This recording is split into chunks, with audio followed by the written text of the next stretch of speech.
in sports. We're down to the second last week of playing on the gridiron. Games are on time.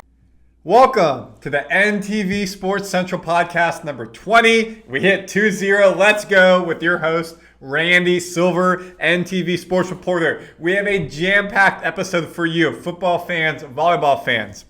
Game film. I am at every volleyball game. I'm at every football game. So for today, I have my full first half, second half highlights, all the film from the Michigan game. We're going to get you video of what went right, what went wrong, game film, show you the big plays, break down the stats, hear from Matt Rule, Emmett Johnson, and the other players talk about the win and the loss, and what they need to do better moving forward in this bye week before they host Michigan State October 4th. And then we'll dive into some Big Ten numbers. For volleyball, they start Big Ten play against Michigan Wednesday, September 23rd. This is being recorded on Tuesday, September 22nd. So we'll break down their 10-0 start to the non-conference play. One in the nation. Number one in the nation. That is awesome. But Texas is coming up on them. They're not unanimous number one anymore. We'll break down how the team is doing, preview them playing Michigan and Maryland this week to start Big Ten play. A lot to go on here. Of course, there's other Husker sports going on. NTV Sports has all of it for you. Before we dive into it, Lincoln Children's Museum, folks, game day play dates are back. Please make sure if you have young kids, you want to enjoy the game at Memorial Stadium. It was rocking. It was loud against Michigan. It was so cool to see. Well, you can drop your kids off there and enjoy the game. Here's their message. The following segment is sponsored by the Lincoln Children's Museum. Randy Silver with NTV Sports. I'm with Ellie Charter, the Chief Marketing Officer of the Lincoln Children's Museum. We have exciting news for you Husker fans. Ellie, what is the big news? The Lincoln Children's Museum is so excited to offer game day playdates again this football season. Amazing. And being here, the kids are having so much fun. And this is a Thursday. I can't imagine what a game day would be like. What are the activities that they will have? While the kids are here, we will have many arts and crafts and STEM activities that are focused on the theme of football and sports and body movement. But we also have a very parallel path to what people experience inside the stadium. Some of those iconic brands that you expect to see at the stadium, we also have right here at the museum. We have First National Bank's photo booth upstairs. We have Runza in Tiny Town, and we have Valentino's Pizza available in our U-Stop Cafe. Perfect. So for people who come here regularly, what information do they need to know about dropping their kids off here? Right, grown-ups should know that this activity is perfect for kids ages 5 to 12. There is an advanced registration needed for that so that we can staff it appropriately, because unlike a normal day when parents come here with their kids, we actually have those kids by themselves while the grown-ups go to the stadium and have their own game day experience. Awesome. And if people want to find out more information, how can they do that? They can look up on game day playdates under lincolnchildrensmuseum.org. Perfect. And of course, in the bio of this, you can look it up as well. Go Big Red. It's Husker football season. Ellie Charter, the Chief Marketing Officer here at the Lincoln Children's Museum with big news. Drop your kids off on game day and have a great time watching Big Red go 13-0. Thank you, Ellie. Thank you. The following segment is sponsored by the Lincoln Children's Museum. Planning a game day in Lincoln, the Lincoln Children's Museum offers game day play dates. While you go to the stadium, your kids stay at the museum for their own game day experience. Available during every Husker home game. Thank you to the Lincoln Children's Museum. And again, if you want to drop your kids off there, age appropriate, and then come see Bud Crawford walk out with the team, you can do that at Memorial Stadium. So let's go through the game film. But first, let's show you the top 25 and who is relevant to us. The Big Ten team, Ohio State, is in first place, 3-0, with 52 first place votes. And you got Miami, Penn State, Big Ten team, 5 first place votes. And of course, if we go into Penn State, end of the year, right before the Iowa game, I assume that will be a whiteout. I'm pretty sure for them. That will be a hostile environment. Then you got LSU and Georgia rounding out the top 5. Another Big Ten team, Oregon, number 6, Oklahoma 7. Going down, Florida State, Texas A&M, Texas, Indiana. Normally basketball school, number 11 in the standings, Texas Tech, Ole Miss, Iowa State, Tennessee, Georgia Tech, Alabama, Vanderbilt, Michigan. They were 21 against us, moved up 2 spots to 19. Missouri, Southern California, Notre Dame, Illinois. Another basketball school. For football there, TCU, BYU. Others receiving votes, Auburn, Mississippi State, South Florida, Utah, Arizona State, Memphis, Louisville, Maryland. Big Ten school we play in a couple weeks. UNLV, UCF, North Texas. Nebraska used to get a couple votes. After loss to Michigan, no votes. Disappointing there. So if you look at who's in the top 10 or top 25, Illinois, then you got Michigan, you got Iowa State, you got Indiana, you got Oregon, you got Penn State, and you got Ohio State.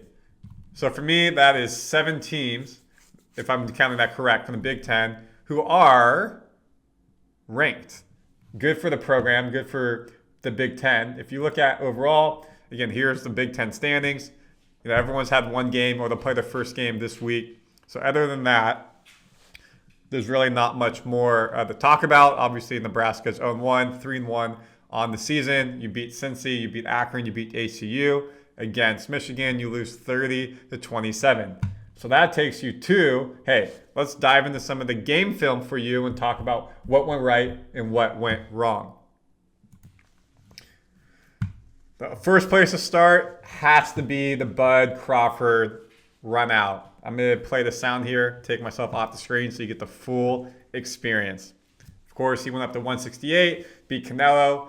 First male ever to be a 3-division unified champion when there's a 4-belt era. Pound for pound king. Let's play the video.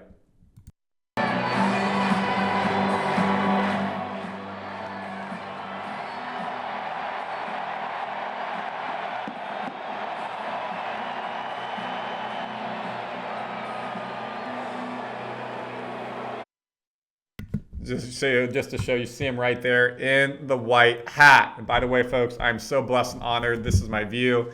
29 years old, quit my job to become a sports reporter, went back to school, moved from California to Orlando, 2 years at the Dan Patrick School of Sportscasting, and then went to the U-Haul and drove from Orlando to Lincoln, Nebraska to start my job with NTV. I get to cover all these sports, all those games, field access. Amazing, living the dream. If you want to follow more about my journey, go to Randy Silver TV YouTube if you're not already there. I chronicled all of it, inspired people. So cool. Made the sacrifices, reaping the rewards, as Bud Crawford has in his boxing career and Nebraska football is trying to do as well.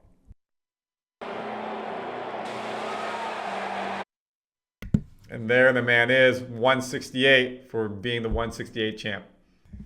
And Nebraska got the ball to start the game. And what they do, they drove down the field. They went for the 4th and 2, and unfortunately didn't get it. Coach Rule said in his press conference on Monday, hey, analytics said go for it, and I want to show my team with the intent. Now, some people say first drive, take the lead 3-0, show you can score on Michigan. I'm not mad with him trying to go for it and set that example.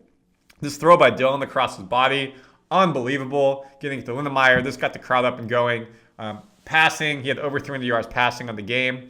Back-to-back 300-yard passing games. It's really impressive to see. Sorry, not back-to-back. He had it against Akron. ACU only played a half. He would have if he played more. Emmett Johnson running 3 4-yard runs, 3 to 4-yard runs. Not a lot of space. Like Michigan had those big back-breaking runs, touchdowns. Never really got that from Emmett. I think his long was like a 12. But here, so now you're in the goal line. You're in the red zone. You do the end line fade, end of fade here. There's room there. If you can place that ball, just wasn't on with Barney Jr. on this play, but you got all that space there to drop that in. Not a bad play call on second down. Third down, trying to go for it. You basically have 3 yards, stuffed. Nothing there. No push from the O-line. Rule said we were being too reactive versus proactive and getting them off the ball, getting to linebackers. Here's the 4th and 2. What do? They do the little flip to Lindemeyer right there, kind of like you see Mahomes, Travis Kelce, they've done time to time, but he is stuffed. There is no room there. Yes, Lindemeyer's a big guy. Michigan has big guys, and they turned over the ball on downs here. So that's unfortunate. But hey, we drove on you. Good. Kind of kills your momentum. Not taking 3 when it's a chip shot. Michigan feels good about themselves. Then what does Michigan do? They're able to go and try to drive the ball down the field. Great gang tackling right here. Get to the ball. You see 0-0, 10 minutes left in the game.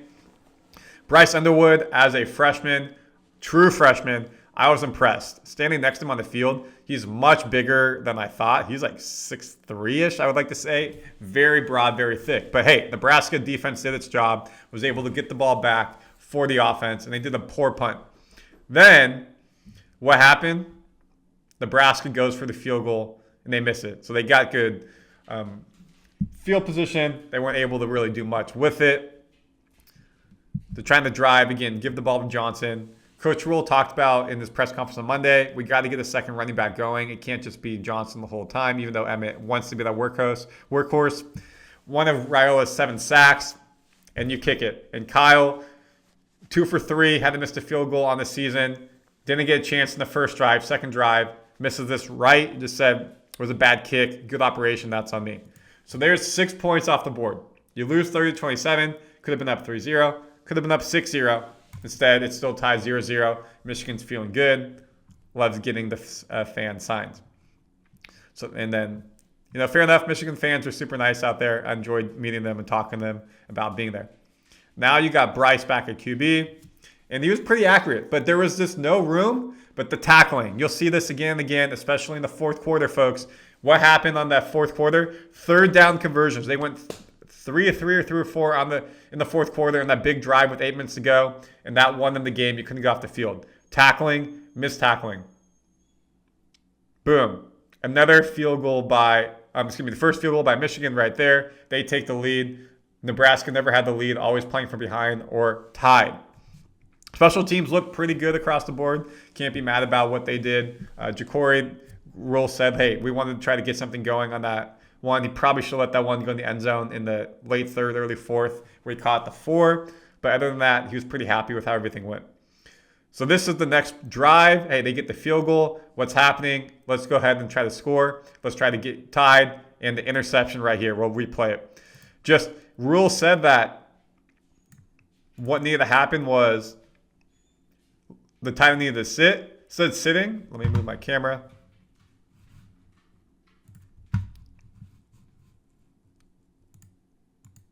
He goes.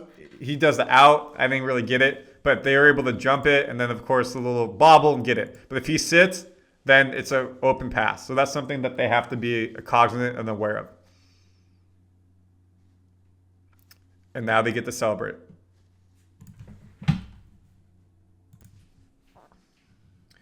Okay, so let's continue on. So off of that interception, what do? Basically, the next play, Underwood, QB draw, nobody in the middle of the field, touchdown, touchdown, touchdown. Just brutal. So you miss a field goal, you don't convert in the 4th and 2, you get a stop, you get them a field goal, they get interception, and then boom, touchdown, untouched. That is momentum killer. Momentum killer. And we know, Nebraska faithful, close games, stuff like this. Have they lived up to the moment lately? The answer is no, unfortunately. And this got the crowd edgy. And I will credit Matt Rule. What he said is the team never lost a fight. The team always had this ability to think, hey, we're going to be able to come back and do well. Never had this oh, here we go again. And that's the mentality the culture is trying to build. But you're down 10-0 at home in a big game, national television. Not ideal. How do you respond? And they responded well.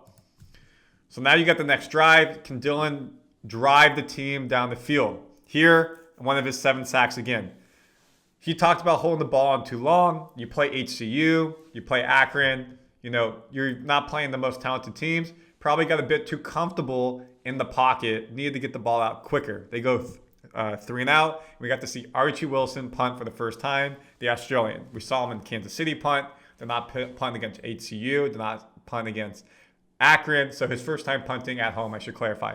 In Lincoln, 4 punts, basically 50-yard average. Nice job by him flipping the field. Now, what can Nebraska do? Michigan's up 10-0. They can go for the juggler here, make it a potentially a 3-score game, 17-0. But big play, big time right here. Nebraska defense getting the turnover. Underwood sacked, strip, fumble, get on the ball. Singleton is on top of it.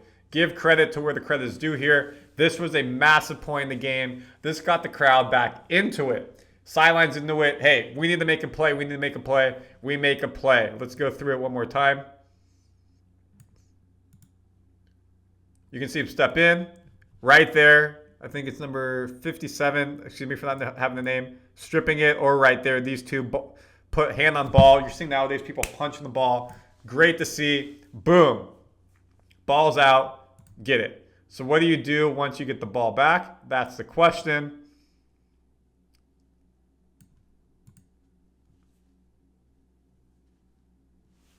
Great throw and catch right here. There were a lot of media and just people on the sidelines, so it was hard to get a good angle sometimes of where I was standing. It was fighting for position. Dylan trying to get stuff going. Again, can we get a touchdown? Another of his sacks. Were the wide receivers open?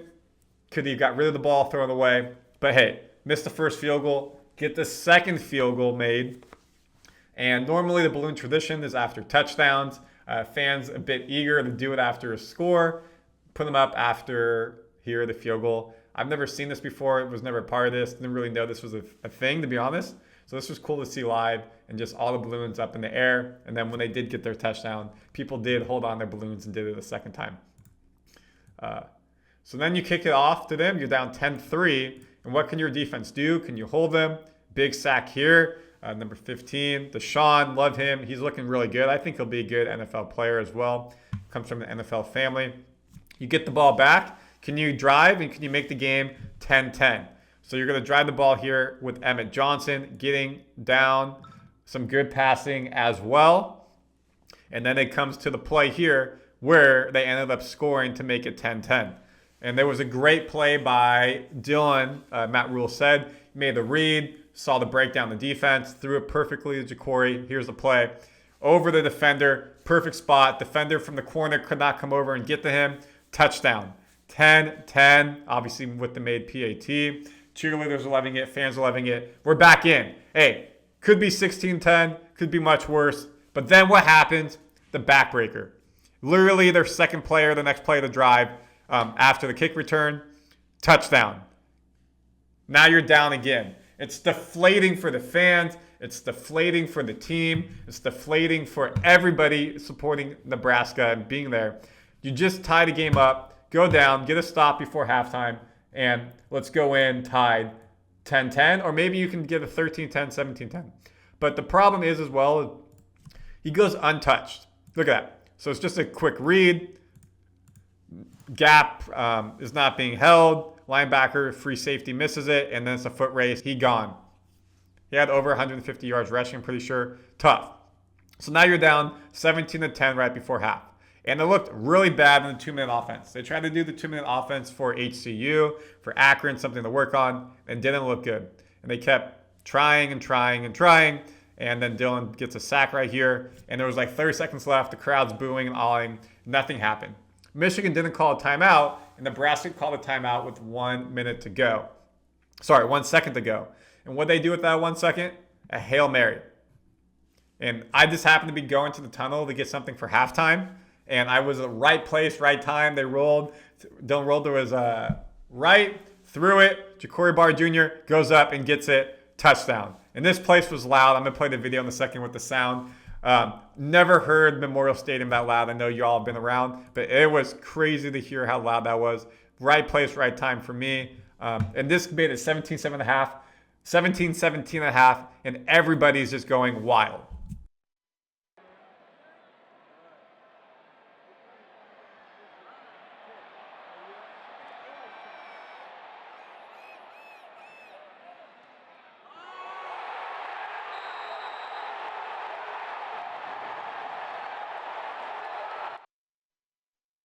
And the thing as well, so now it could be 23-17, it could be 17-10, but Michigan's deflated going to halftime. What they say is like, hey, we don't give up a Hail Mary, we're winning. Nebraska can say, hey, we played bad, it's tied. Both teams can feel confident going into halftime. And here's the crowd.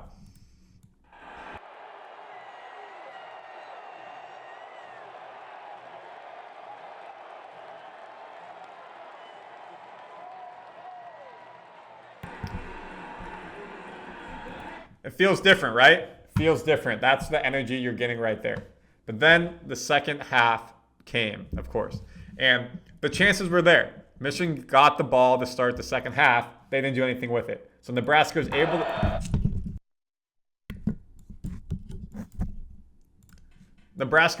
to get the ball back to start the second half. We'll talk about this in a second. Just again, great open field tackling right here. Not something we saw consistently, especially in that fourth quarter. So let's just continue on. Here it is. So you get the ball back. Look at Barney Jr. Probably want to let that one go. Gets tackled at the 3-yard line and also looked like he kind of got his ankle rolled up on there. So a bang, disappointing play there. Probably in hindsight, they let that go. Let me double time this.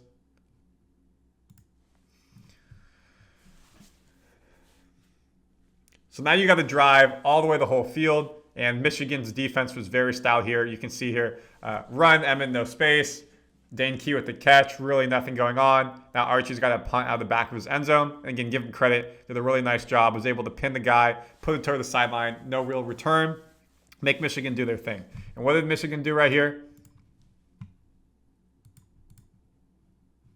Touchdown. So another backbreaker again. You have a chance to go take the lead. Could get a 24-17, 2017. But no. Michigan's able to drive and get a touchdown right here in the long run. First, basically straight down. Second here, missed play. So now you're on third down. Hey, let's get a stop. Let's go ahead and do our thing. Great play. But it doesn't happen. So then they get the first down, a little tight end, and then the run. Actually, no, I may be jumping the gun really quick here. That was a great catch. He was called out, so it was not a touchdown. So I jumped the gun. My apologies. Long field goal. Hey, 2017, not terrible. Get the stop. Now we can, again, go take the lead. Can the offense sustain a drive? Really did nothing that third quarter. No space for Emmett whatsoever. Another sack. Again, Matt Rule talked about that. They needed a better job on the left tackle, right tackle. Emmett Johnson, hey, tried his best there. Dylan tried his best there. Good punt return. Good punt protection. Now this is where the touchdown comes. So you're down 20-17. What can you do? Let's get a stop. Give our offense back the ball. They run the zone read. 23 breaks it right here. Nice little play. A sign of things to come. Very next play. Just straight down. Where's the gap protection? Linebacker free safety comes in. He goes untouched to the end zone. Boom. You're down 10 again. Now you're down 27-17. And again, look, he's just untouched. Brutal. Absolutely brutal. And now the crowd's not into it. This is the same old Nebraska, all this stuff that, people want to put out there. How does a team respond? What's the adversity that they have? And give them credit again. They bounced back and fought, never gave up. The belief was never gone. The sidelines. Dylan Raiola doing his best to get his boys still into it. Michigan fans, of course, they're loving it. So what can Dylan do? Nothing really happened after this. Just short passes. Again, give credit to the Michigan D-line. Really no holes all day. Dylan, even though he threw for 300 yards, never really felt like he was potentially comfortable in that pocket. Great here by Lindemeyer. Again, could he break that? Keep going. Let's get a drive. Let's see what we can do. Continue the drive. Good eyes by Dylan. Again, a lot of two tight end type of sets here. Then you got Dane Key. Wasn't a big factor in this game. I know that he probably wanted to get more balls, touches. Doing the best that they can.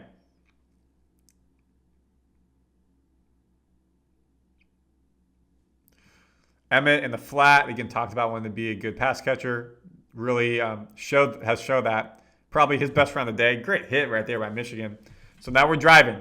Again, within the 20, can we get a touchdown? Sack. First quarter, got sacked. So here's your field goal. Okay, hey, you gave up a field goal, gave up a touchdown. Now it's 27-20. You're only down a touchdown again. Great. Defense. Can we get a stop? Get our offense back the ball. Try to tie the game. Underwood with the pass. Are we ready to two-time it? I think we are. We'll two-time it. Keep this going for you. Again, you see how I film. Try to get the coaches in. Try to get all this stuff for you guys. And we get the ball back. Great. But then Dylan, what could he do with it? Here he's sacked. That one looked like that hurt as well. And so then you had the punt. Archie with the big punt right here. And this takes you to 12:45. So now you're at the end. You're at the beginning of the fourth quarter. This is where it really, really hurt. They needed to get stops. You needed a stop to get your offense back the ball because you're down 7. And they drove this whole field and went 8 minutes of game clock basically and 3 third down conversions. And it wasn't like it was a 3rd and 2, whatever. It was big. Like right here, boom. No hole, puts them to 3rd down. And what are you going to do? How are you going to stop them? Make the play in open field. Don't make it. He's able to get it. 1st down. So now they can bleed more clock with running. Nothing there in 1st down. Great play here by the DN on 2nd down. Leinart, give him credit. 3rd down. Can you make the stop? Get your boys off the field. 9 minutes left in the game when this happens.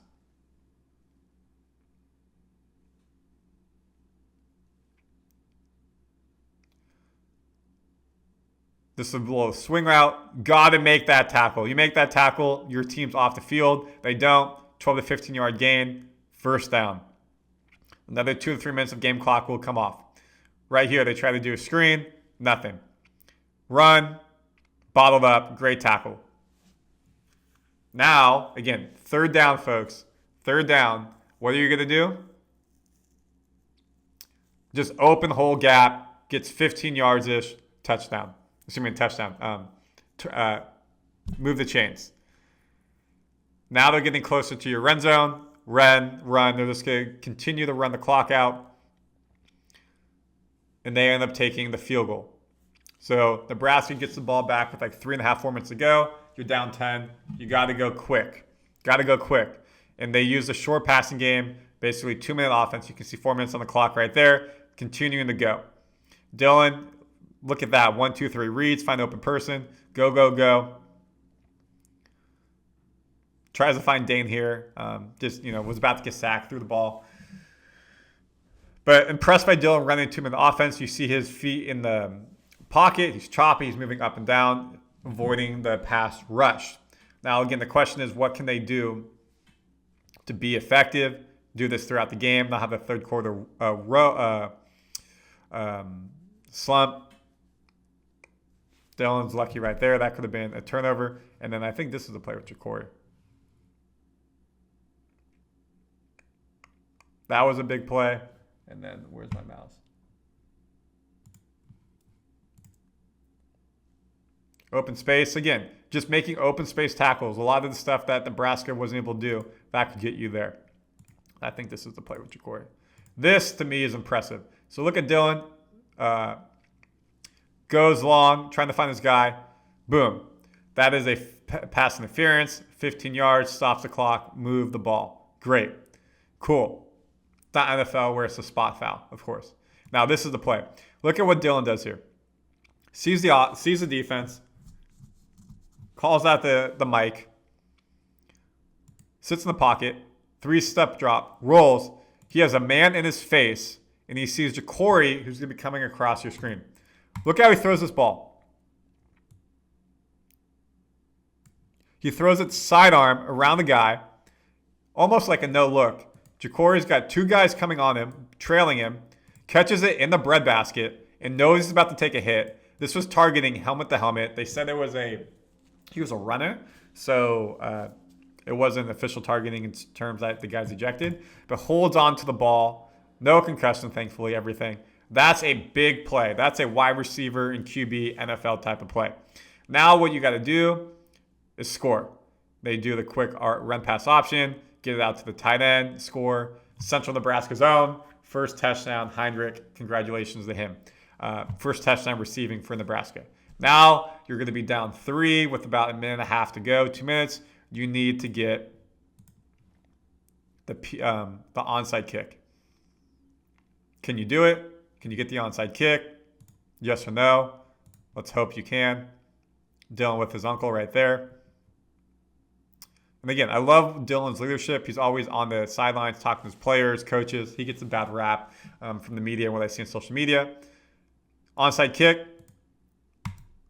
Got the good bounce. Right there, if you're a second earlier, hit his hands, that's a fumble. But you're behind them, and he's able to get the ball, bring it into his breadbasket, 5-point the ball, go down. Michigan gets it. And what do? Take a knee to win the game. Nebraska loses to number 21 Michigan, 30-27. And some post-game handshakes after the fact. So it's a tough loss, for sure. The game had to be won. You lost 6 points on the field, missed a field goal. Could have taken that field goal, went for 4th and 2. Again, Michigan had multiple penalties in that third quarter that kept Nebraska in the game. They made some self-inflicted wounds. Nebraska would say the same thing on missed assignments. So just a good quality Big Ten game, national television. Michigan won the game. Nebraska could have won the game at home. So now you got to move forward. And moving forward for Nebraska, what does that look like? They have Michigan State at home. And then they go back on the road for the first time all season, because Kansas City was technically a home game. Maryland, who again look like they're about to be ranked. So that could be a big game that help their confidence and help their standings. You get Minnesota on the road, always a tough game. Then you're back home for the Northwestern. USC, blackout game. UCLA, who really fired their coach. Then Penn State on the road. And then Black Friday, Iowa. So you can run the table. You definitely can be done. But you're going to need to basically win these games and make sure that you're on the right track. So that was your football breakdown. Please like and subscribe to Randy Silver TV if you like this stuff. This is part of course, the podcast, NTV Sports Central Pod 20. If you're watching this on the solo side, please go check that out and check out my volleyball breakdown I'll do for their Big Ten as well. So that takes you over to volleyball. And the D1 ranking for volleyball, Nebraska is first. 57 first place votes, while Texas has 4. It used to be Nebraska had 61 first place votes, but the game against Kentucky, the game against Creighton, Texas has been playing better. They're 8-0. They've played some tough teams as well. Kentucky, we know, moved up when they lost in that 5-set reverse sweep. Stanford, you played earlier. So you look, Nebraska in the top 10, beat Kentucky, beat Stanford, beat Pittsburgh. They have beaten 3 of the top 5 teams. Of course, Texas, they haven't played. They're not going to play until NCAA tournament. And then Nebraska, you can't play themselves. They will play Wisconsin, right? They play Wisconsin.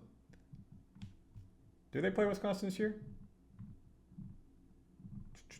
Ohio, Penn. Yeah, there they go. At Wisconsin this year.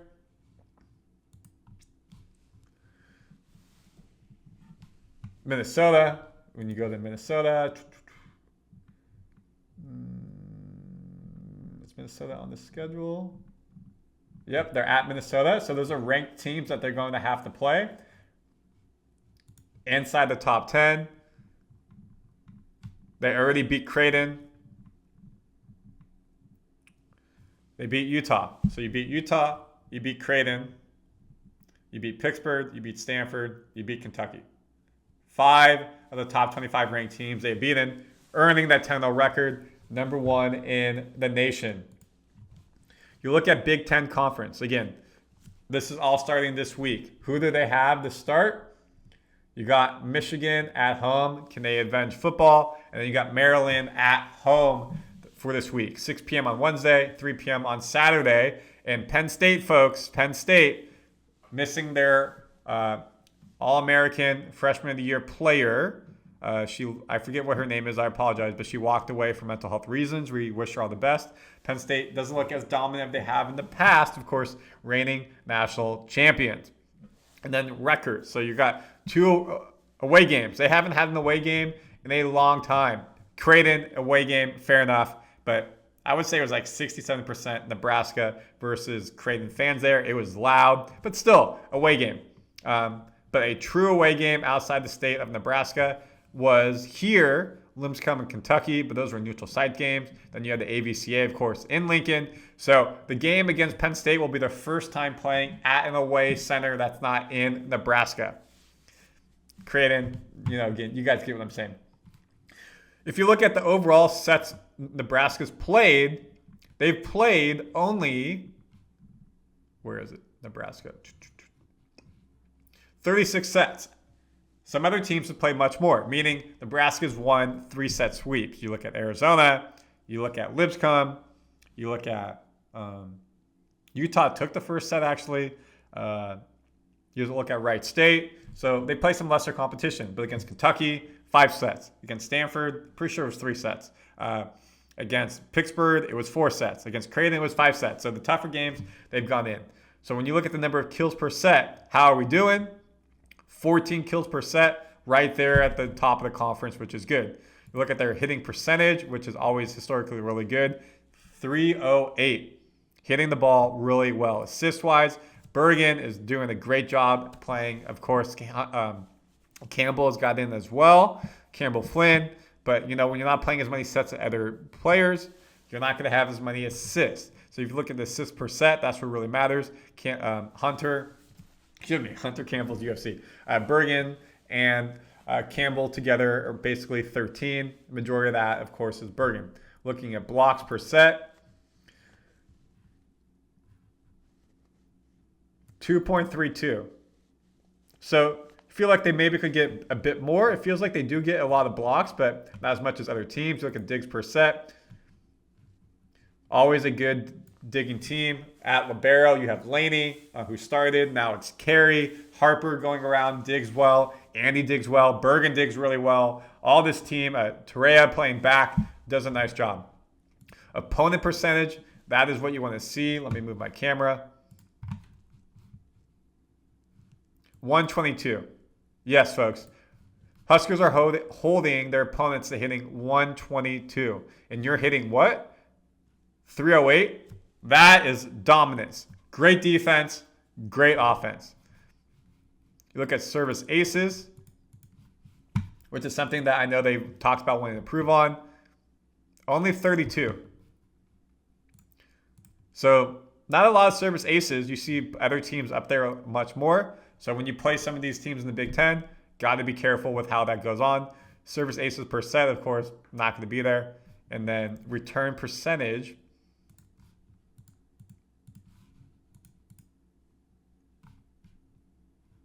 Nebraska's middle of the pack at 92.8. So when you look across the board, where'd my camera go? So when you look across the board, what is being good for them? Their hitting percentage and holding opponents below what their hitting percentage is. So continuing that in the Big Ten play will be key and something that they're ready for. When you play Michigan first, hey, what's Michigan's record? One second. We look at the standings. Michigan is 10-0. 10-1, excuse me.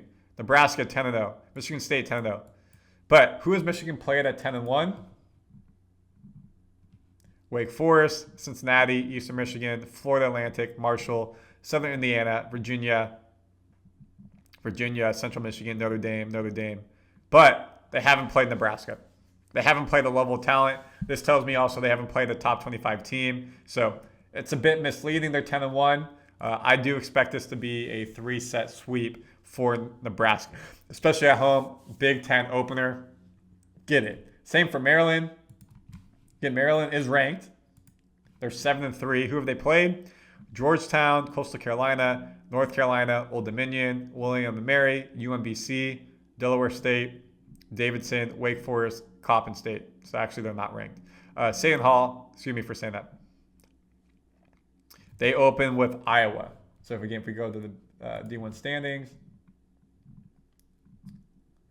UCLA getting votes, who will play Georgia Tech, Oregon, Indiana, Marquette, Kansas, Michigan, who, again, will be playing them in a moment. No, Maryland. Sorry, I was thinking of football there for a second. They're not ranked in football, but they're about to be. So, should be pretty straightforward. Then you got Penn State, of course. And where's Penn State at? The reigning national champions. 15th. So, kind of two easier games, then you get over to Penn State. When you look at the stats, again, I like to see all this, what's going on. We look at the player stats going in. If you look at the kills per set, who do you see? Top, Harper Murray, 3.75. But she doesn't need to do like in the past where it's just all Harper. You got Rebecca and Andy coming through the middle. You got Taylor on playing opposite, outside as well. You got Virginia playing opposite, who's really coming into form the past couple games. And then, of course, Allie playing opposite. Harper's hitting from the back. You got Teray, who hits some from the back and can play outside where she normally plays. Bergen's been able to get her attacking going from setting with the dumps in, doing a nice job. When you look at the percentage, one's not really fair. Minea, that's not there. We'll move that. Assists per set, again, you look at where's Bergen at, 9.6. Not as high as normal, hasn't had to do as much work, but moving in the Big Ten play, I expect her to do well. Always, again, she was Big Ten setter of the year, freshman and sophomore year, now in her junior year. Look at the blocks per set. Don't see any Nebraska players on there. All the way down, Rebecca at 1.19. So maybe something, if you're trying to be nitpicky, try to get a little bit more blocks per set. But again, their overall team opponent percentage hitting is pretty low. You look at digs per set, Bergen 3.1, leading the team. That's your setter, all-around player. Laney at 2.97. Again, she's moved more to DS with Carey playing libero. So I like everything that I see here. It looks really good moving in. The press conference for moving into Big Ten with DBK and probably player is happening later today. I'm recording this in the morning. Didn't have time to do it after the fact. But basically, they're just going to say we're ready. We're good to go. We're looking forward to playing some Big Ten opponents. And again, when you look at Nebraska's schedule, folks, you beat Pittsburgh to start the season. Who knew what they were going to be at that point? Bringing back the player of the year, ABC player of the year. Then Stanford, the young team, start 2-0 against basically top 7 ranked opponents. Easy against Lipscomb. Then the Kentucky reverse sweeps. Now you face some adversity, show what you can do. Wright State, easy win. California, easy win. Utah, lose your first set at home, go down 1-0, then rattle off 3 in a row. Hey, we didn't play our game, came back in, like to see that adversity. Grand Canyon, relatively easy win. Then you go to a hostile environment, staying in Nebraska. Interstate rivalry, and you win 5-set thriller. Some people say it was the match of the year.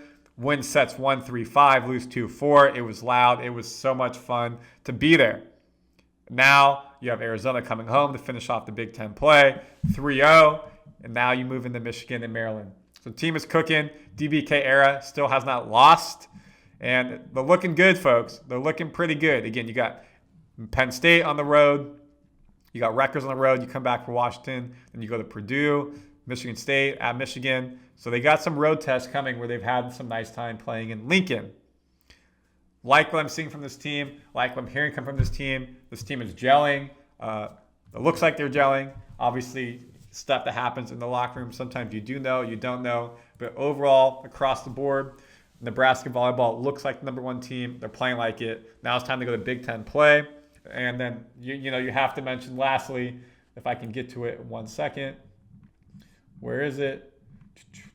Let me just pull it up. The man of the hour, and this will be pinged if you haven't seen it. John Cook got his statue outside of the John Cook Arena at the Bob Devaney Sports Center. I had a chance to interview him literally next to his statue. And look at this, folks. It looks so good. This statue looks so good. Sometimes you see a bronze statue like Cristiano Ronaldo, and you're like, uh-oh, this isn't good. This one's solid. His whole family was there. The ceremony, AD Troy Dana spoke. DBK spoke and said really nice words. There was a media scrum after them talking. So if you want to see the stuff, I have it on my YouTube. It's linked.